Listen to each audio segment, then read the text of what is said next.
Radio Claret América presenta Sediento de ti, la palabra, fuente de vida, con el sacerdote misionero claretiano Tony Díaz.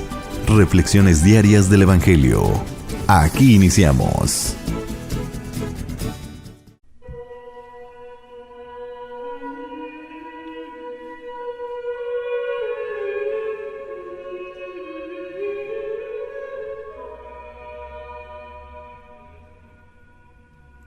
Bienvenidos hermanos a nuestras reflexiones bíblicas de las lecturas del día. Hoy es viernes de la 31ª semana del tiempo ordinario. Viernes de la 31ª semana del tiempo ordinario, y hoy celebramos la memoria de San Carlos Borromeo, obispo. La primera lectura de hoy viene de la carta de San Pablo a los Filipenses, capítulo 3, versículos 17 al capítulo 4, versículo 1. Hermanos, sean todos ustedes imitadores míos y observen la conducta de aquellos que viven el ejemplo que les he dado a ustedes. Porque, como muchas veces se lo he dicho a ustedes y ahora se lo repito llorando, hay muchos que viven como enemigos de la cruz de Cristo. Esos, tales, acabarán en la perdición, porque su Dios es el vientre, se orgullecen de lo que deberían avergonzarse y solo piensan en cosas de la tierra. Nosotros, en cambio, somos ciudadanos del cielo, de donde esperamos que venga nuestro Salvador, Jesucristo. Él transformará nuestro cuerpo miserable en un cuerpo glorioso, semejante al suyo, en virtud del poder que tiene para someter a su dominio todas las cosas. Hermanos míos, a quienes tanto quiero y extraño, ustedes, hermanos míos, amadísimos, que son mi alegría y mi corona, manténganse fieles al Señor. Palabra de Dios. El salmo responsorial es el Salmo 121 y el responsorio es: vayamos con alegría al encuentro del Señor. Vayamos con alegría al encuentro del Señor. Qué alegría sentí cuando me dijeron: vamos a la casa del Señor. Y hoy estamos aquí, Jerusalén, jubilosos delante de tus puertas. A ti, Jerusalén, suben las tribus del Señor, según lo que a Israel se le ha ordenado, para alabar el nombre del Señor. Vayamos con alegría al encuentro del Señor. El Evangelio de hoy viene de Lucas, capítulo 16, versículos 1 al 8. En aquel tiempo Jesús dijo a sus discípulos: había una vez un hombre rico que tenía un administrador, el cual fue acusado ante él de haberle malgastado sus bienes. Lo llamó y le dijo: ¿es cierto lo que me han dicho de ti? Dame cuenta de tu trabajo, porque en adelante ya no serás administrador. Entonces el administrador se puso a pensar: ¿qué voy a hacer ahora que me quiten el trabajo? No tengo fuerzas para trabajar la tierra y me da vergüenza pedir limosna. Ya sé lo que voy a hacer, para tener a alguien que me reciba en su casa cuando me despidan. Entonces fue llamando uno por uno a los deudores de su amo. Al primero le preguntó: ¿cuánto le debes a mi amo? El hombre respondió: 100 barriles de aceite. El administrador le dijo: toma tu recibo, date prisa y haz otro por 50. Luego preguntó al siguiente: ¿y tú? ¿Cuánto debes? Este respondió: 100 sacos de trigo. El administrador le dijo: toma tu recibo y haz otro por 80. El amo tuvo que reconocer que su mal administrador había procedido con habilidad, pues los que pertenecen a este mundo son más hábiles en sus negocios que los que pertenecen a la luz. Palabra del Señor. Muy bien, damos comienzo a nuestra reflexión de las lecturas de hoy, pero antes de entrar a las lecturas propias, digamos algo acerca de San Carlos Borromeo, memoria de quien celebramos hoy en día. San Carlos nació en el año 1538 y él procede de la famosa y controversial familia Medici, que por varias generaciones estuvo centrada en el poder, tanto político y económico, y también de las diferentes guerras que se llevaban a cabo en aquellos tiempos. A causa de que provenía de esta familia famosa y controversial, pues a su edad muy corta, prácticamente a los 18 años, él ya había recibido cargos dentro de la iglesia, cargos con bastante autoridad y poder. Su tío, que fue el Papa Pío IV, también le dio muchos privilegios y autoridad dentro de la iglesia que él supo utilizar para el servicio de la iglesia. Esto es lo que en realidad reconocemos de San Carlos Borromeo. A pesar de que viene de privilegio y de poder, él nunca se dejó seducir ni por el privilegio ni por el poder. Todo su servicio a la iglesia fue para la reforma de la iglesia, para el bien de la iglesia. Cuando muere su tío, Papa Pío IV, el siguiente Papa Pío V, empezó una reforma de la iglesia, porque el siglo XVI, mediados del siglo XVI, eran tiempos muy caóticos dentro de la iglesia. Dentro de la iglesia había mucha corrupción. Fuera de la iglesia estaba en su apogeo la reforma protestante. Así que eran tiempos muy caóticos dentro de la iglesia y fuera de la iglesia. Cuando muere su tío, entonces Carlos Borromeo le pide al siguiente papa de turno, Pío V, que le permita regresar a su diócesis de Milán, porque en aquellos tiempos la mayoría de los obispos no vivían dentro de su diócesis, vivían en Roma o vivían en las ciudades principales. Entonces, Carlos Borromeo pidió al nuevo papa Pío V que le permitiera regresar a su diócesis, y es ahí cuando Carlos Borromeo da comienzo a la reforma dentro de la iglesia, por lo menos dentro de su diócesis en Milán, particularmente la reforma y educación del clero y del pueblo de la iglesia. Esto también pues es un reflejo de la reforma que el Papa Pío V llevó a cabo en toda la iglesia. En escasos 6 años este Papa Pío V, llevó una cantidad impresionante de reformas y cambios dentro de la iglesia. Y Carlos Borromeo pues es un reflejo de ese tiempo de reforma bajo el Papa Pío V. Muere a los escasos años de 46 años de edad, porque era un servidor de la iglesia y de Dios incansable. Bueno, le damos gracias a Dios por este gran obispo Carlos Borromeo, que a pesar de venir de privilegio y de poder, pues él no se dejó consumir por estas tentaciones y puso toda su vida al servicio tanto de Dios como de la iglesia. Muy bien, pasemos ahora a las lecturas de hoy. Continuamos leyendo la carta de San Pablo a los Filipenses. Y aquí Pablo da otras advertencias, otros consejos a los hermanos de la comunidad de Filipos. Esta carta de San Pablo a los Filipenses, pues es una carta que encierra mucho cariño, mucha ternura hacia ellos. Parece que ser la comunidad a la cual Pablo tenía un cariño muy particular que no lo demuestra a las otras comunidades.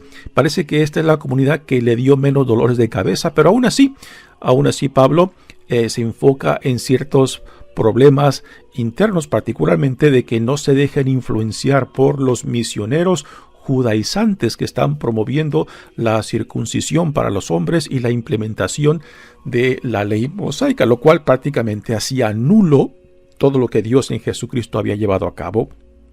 Y hacían nulo también pues el sacrificio de Jesús en la cruz, en la cual se nos da la salvación, la justificación por la pura gracia de Dios, por la pura iniciativa de Dios, no por el cumplimiento de la ley mosaica. Entonces, Pablo les dirá en esta carta, ¿por qué ustedes buscan regresar a lo previo, o sea, a la circuncisión, a la ley mosaica, cuando nuestra salvación, cuando nuestra restauración, cuando nuestra justificación se nos da por la pura gracia de Dios, ¿no? Y este es uno de los argumentos que Pablo utiliza en esta carta a esta comunidad a la cual tiene tanto cariño.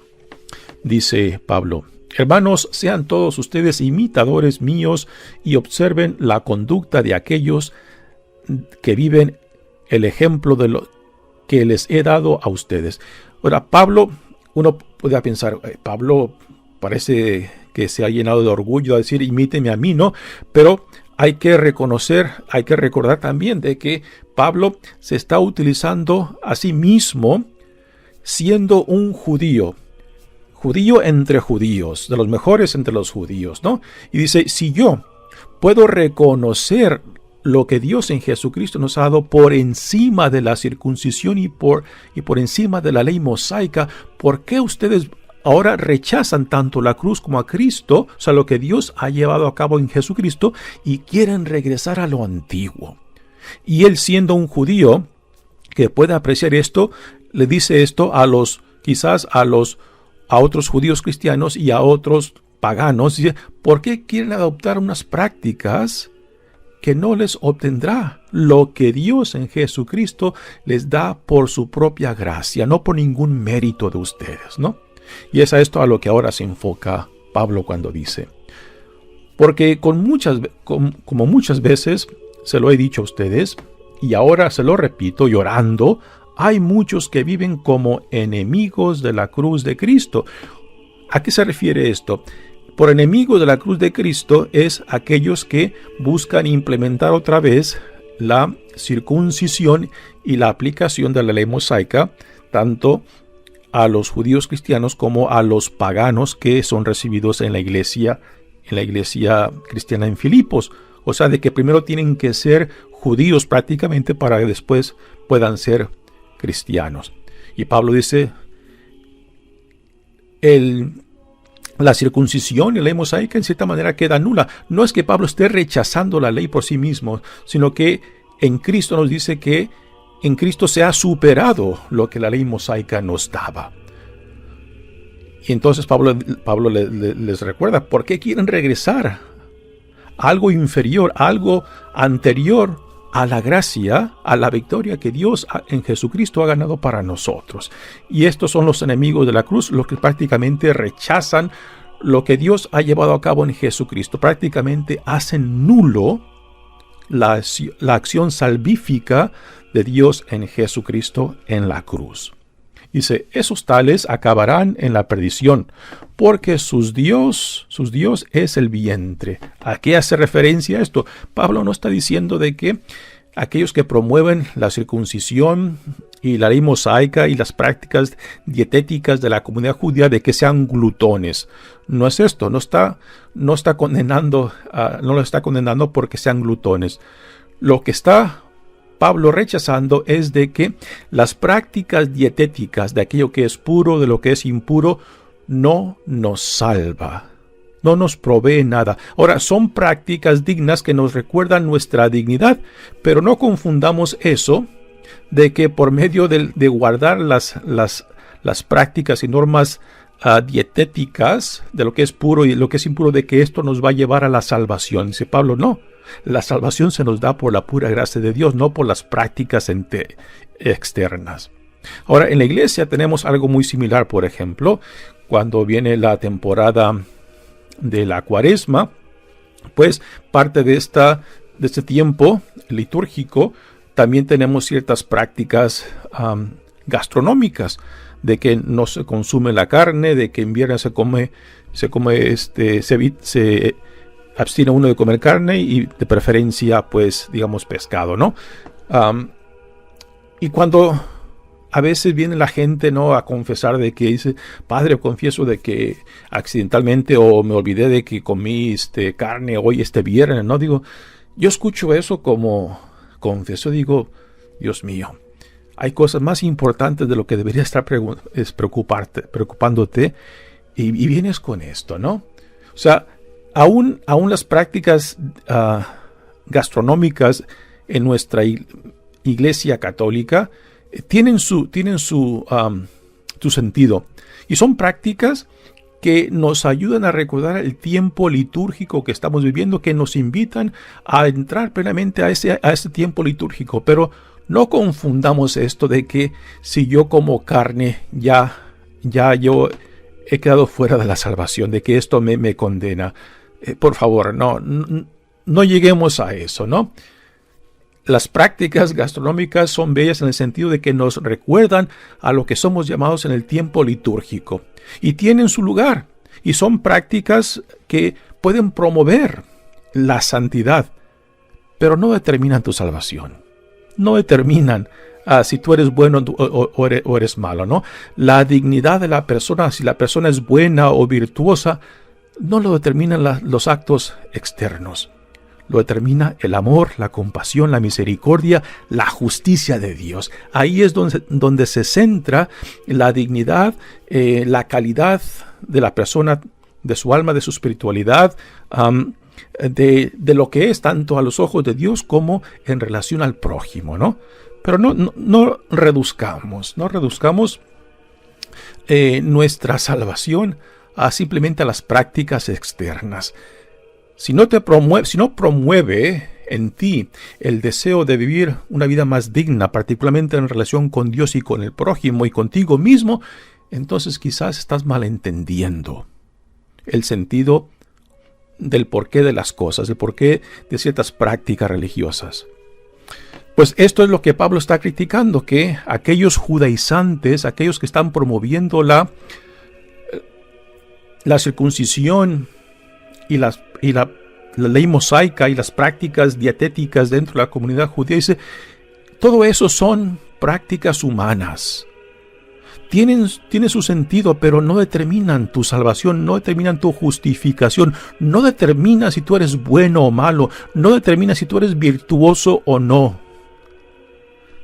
Por eso Pablo critica estas actitudes y estas tendencias y les pide a esta comunidad de filipenses, para quienes tiene mucho cariño, que no se dejen confundir, que no hagan a un lado lo que Dios les ha dado en Jesucristo y pretendan de que por el cumplir estos actos externos, estas prácticas externas, de que ellos llegarán a conseguir lo que Dios en Jesucristo, por su pura gracia, por su pura iniciativa, les ha dado, ¿no?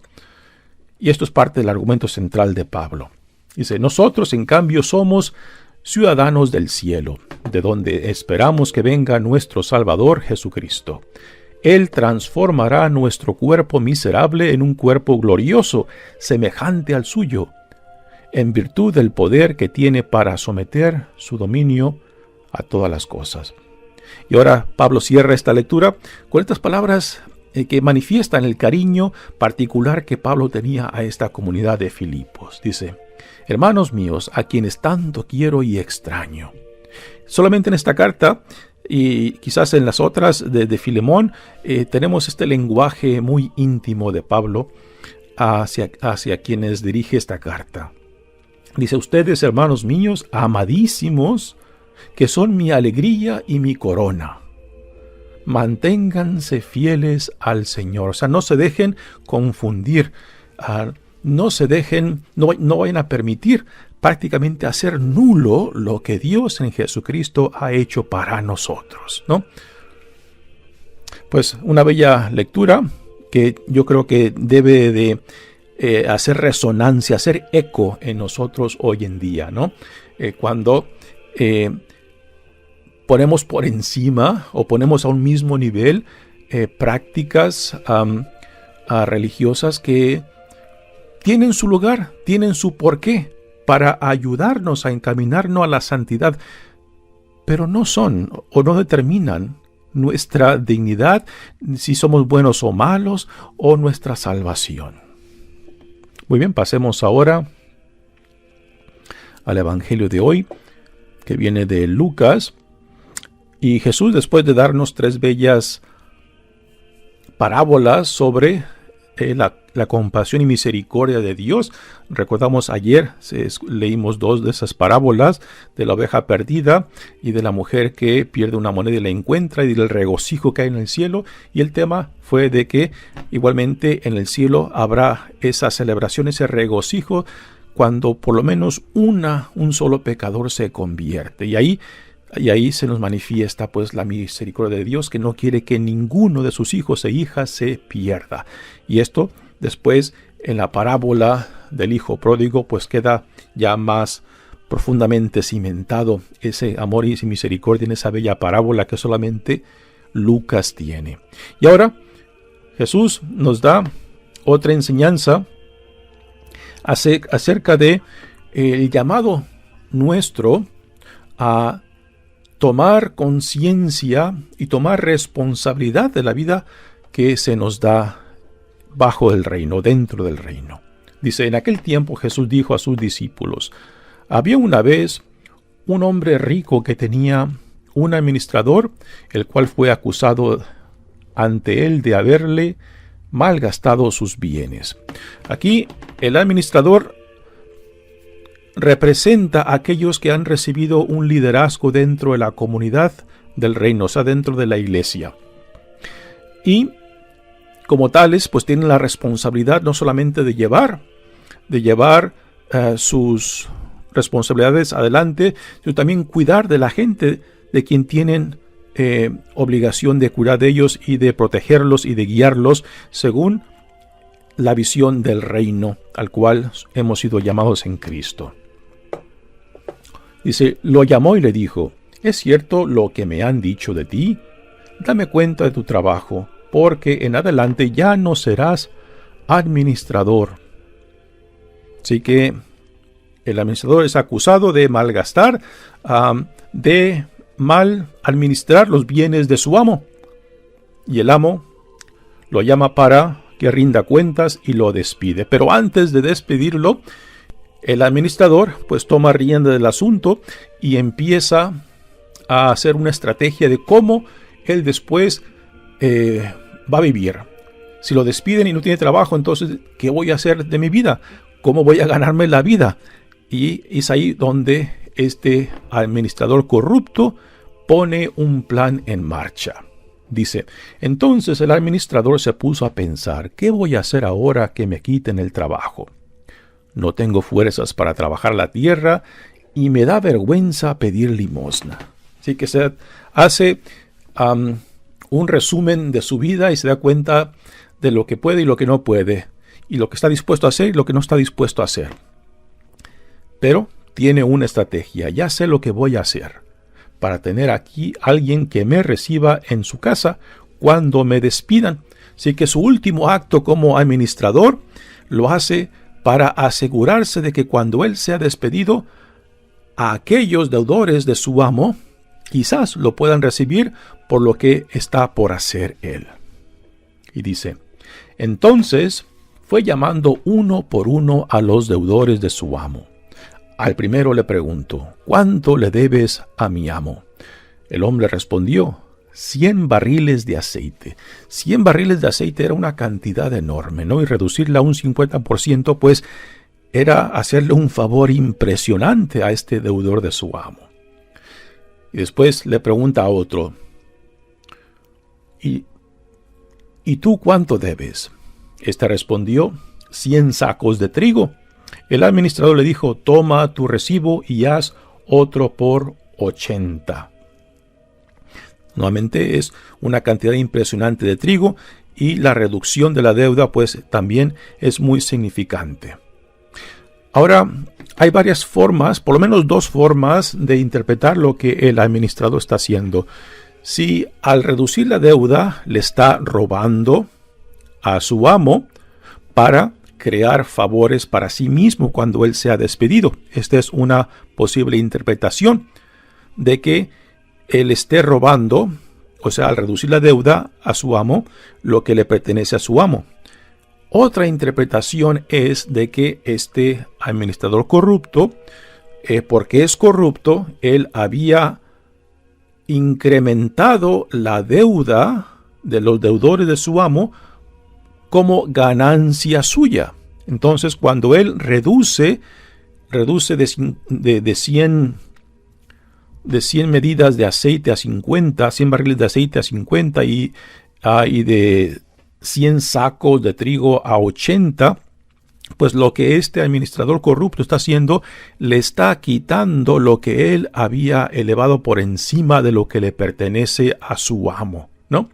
Así que a su amo, en esta segunda interpretación, le está dando lo que le pertenece al amo. Lo que él ahora reduce de las deudas es lo que él estaba ganando por encima. O sea, su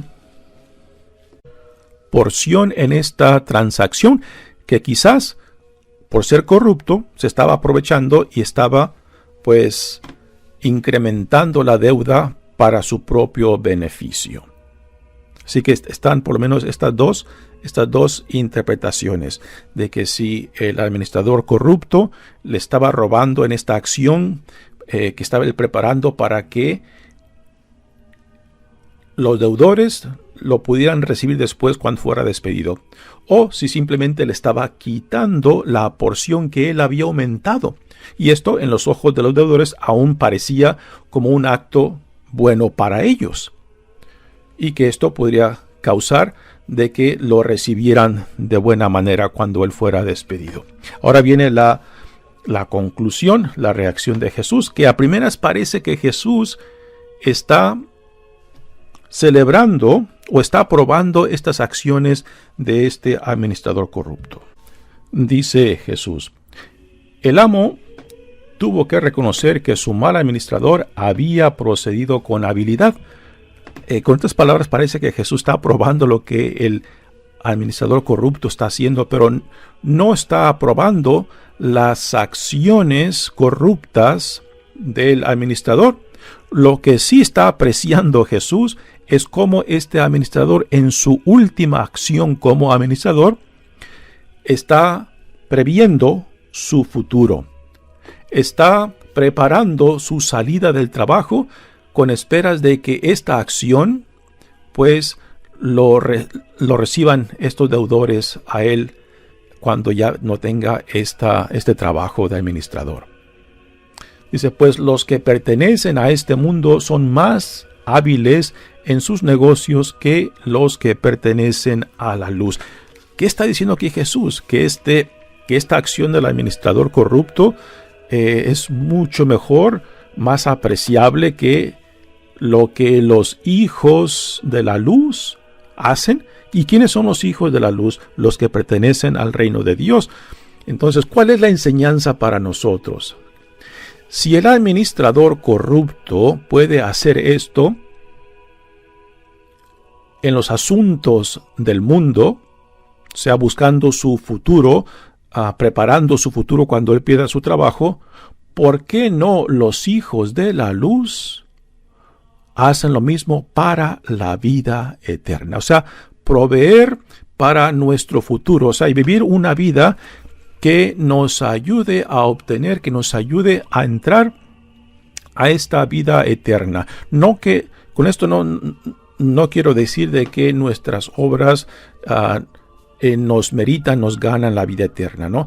No, a lo que me refiero es lo siguiente, de que viviendo según nuestra dignidad e identidad como hijos e hijas amados de Dios, como ciudadanos del reino, que esto pues hará posible de que nosotros seamos recibidos por la pura gracia de Dios, si es que nos hemos identificado tanto con la visión y hemos vivido nuestras vidas según los valores de este reino, ¿no? Si los hijos del mundo, si como el ejemplo de este administrador corrupto, pueden preparar con antemano, pueden actuar con astucia e inteligencia, buscando su propio interés en un futuro cercano, o sea, cosas del mundo, ¿por qué los hijos de la luz, los hijos e hijas de la luz, no hacen lo mismo, anticipando la vida a la cual somos llamados, viviendo la vida que se nos ofrece en Jesucristo? O sea, identificados con la visión del reino, construyendo sobre los valores fundamentales de este reino, que es el amor, la compasión, la misericordia, la justicia de Dios.